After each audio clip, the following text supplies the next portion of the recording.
Well, I'm Richard Cordray, the new director of the Consumer Financial Protection Bureau. Yay. And I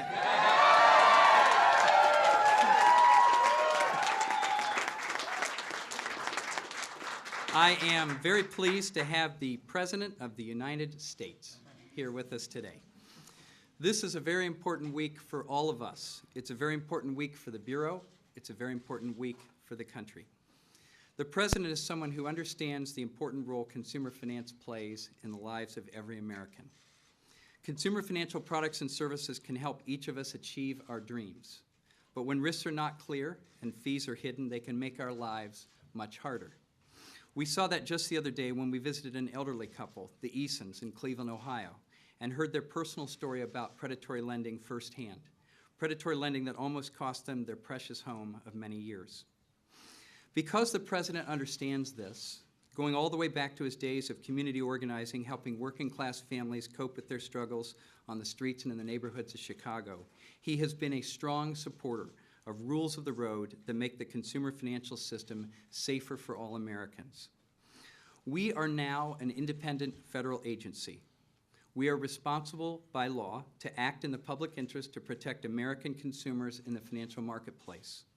To do our job well, we will be reaching out and working with public officials from both sides of the aisle and from every part of this country, including not only the President, but senators, representatives, federal officials, and state and local leaders who want to work with us as we stand up for consumers. We are proud of the work that you all do, and we wanted the President to see it firsthand. So it is my pleasure to introduce to all of you and to welcome to the Consumer Financial Protection Bureau the President of the United States. Thank you, everybody. Thank you. Good to see you. Good to see you. Thank you. Thank you. Well, it is wonderful to see all of you. I thought I would just drop by to help your new director move in. He's been a little busy, so I thought maybe some boxes, a little plant.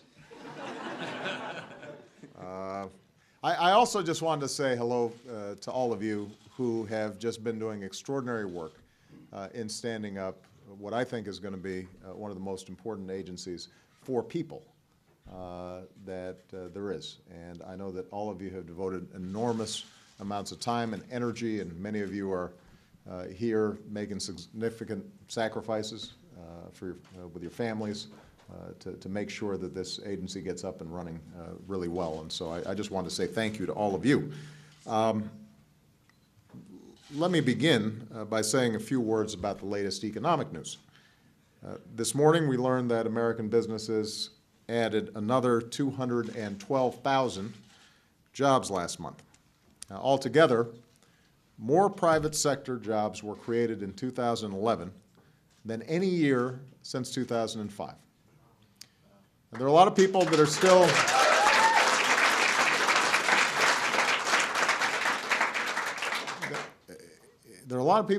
hurting out there. After losing more than 8 million jobs in the recession, obviously, we have a lot more work to do.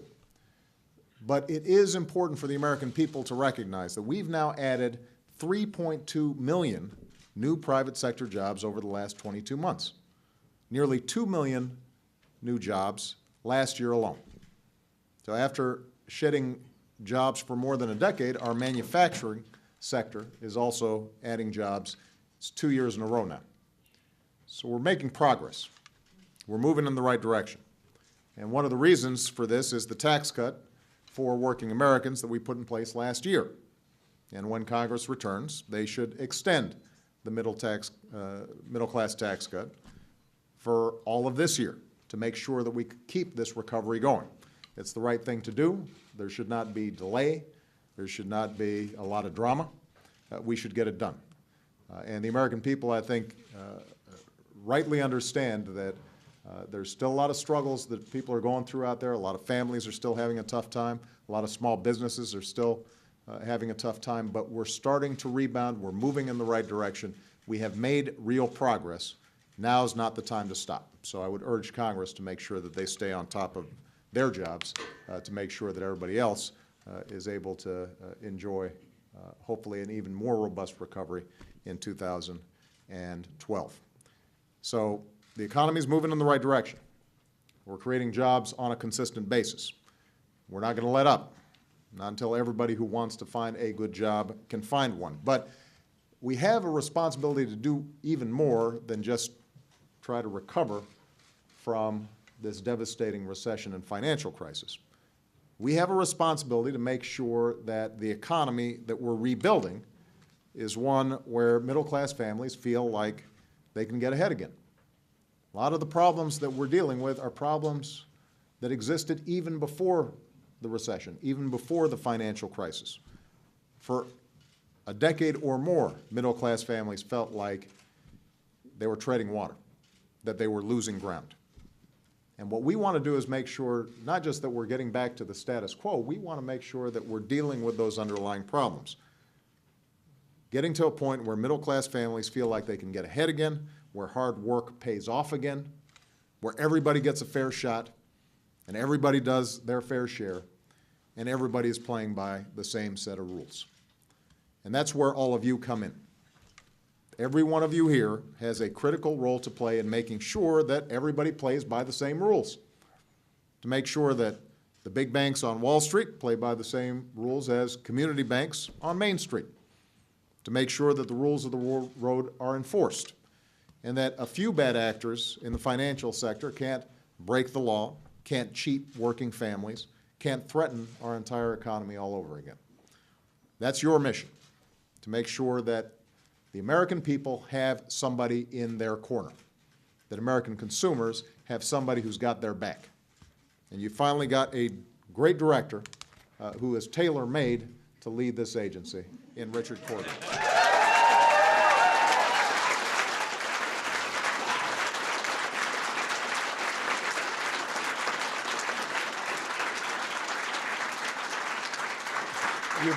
You've also got an extraordinary team that is lined up behind me here, who did a great job in getting this agency up and running, and are going to continue to show extraordinary leadership in all the various issues that you're going to be addressing.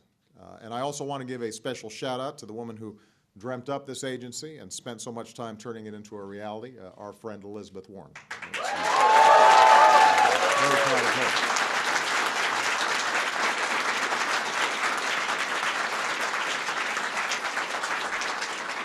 So just to be a little more specific, millions of working Americans use financial products like credit cards and student loans and mortgages, and that's a good thing.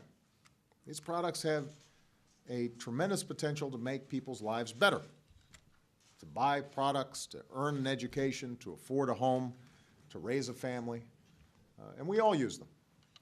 But when they're sold in an irresponsible fashion, they can also make life brutally hard on people.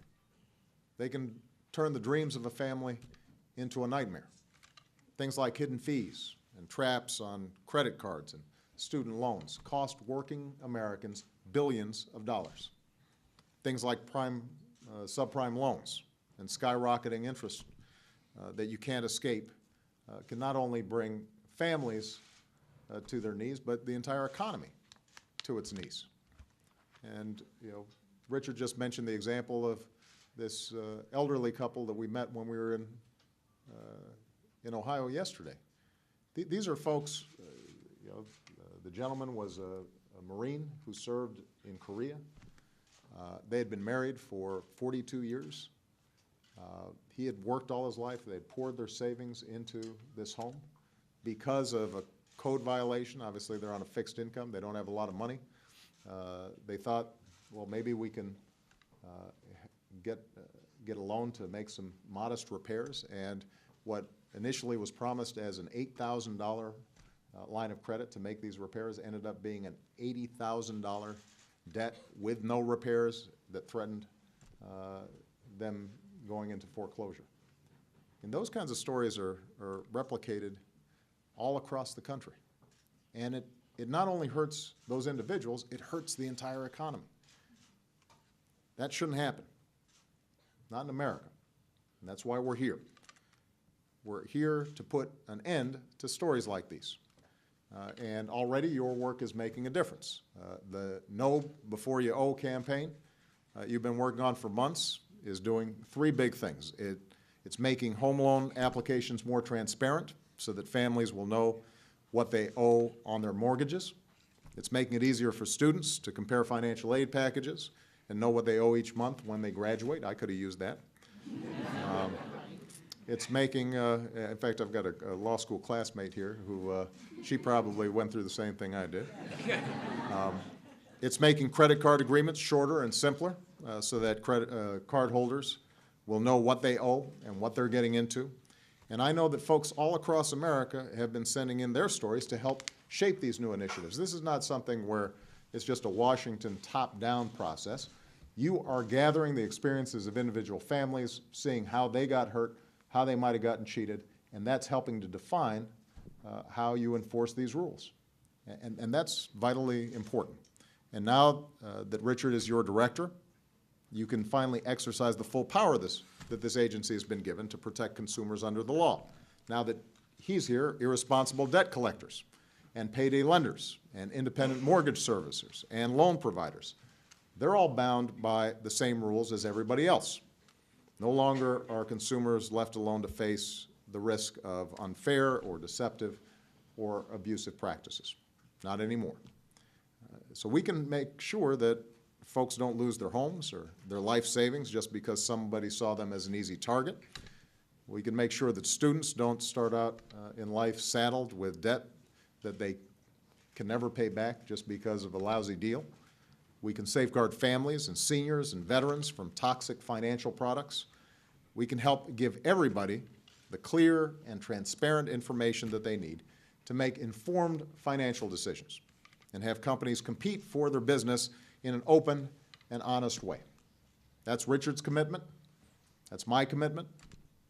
That's the commitment of everybody standing on this stage, and that's your commitment. And that's why this agency is so important. So I want to thank all of you for choosing to serve your country in these challenging times. Your mission is extraordinarily important. It's vital to the strength of our economy. It's really important to the security of working families. And I know that it might be personal for some of you. You may know a friend or a family member whose life was turned upside down because of some of these unsavory practices that this agency is designed to root out. And maybe you were then determined to prevent that from happening to somebody else. Now you can, and we're not going to let those folks down all across the country. You know, when I meet Americans all across the country, or I read letters that I get every night, you know, they really don't ask for much. They're not looking for a handout. They're not looking for special treatment.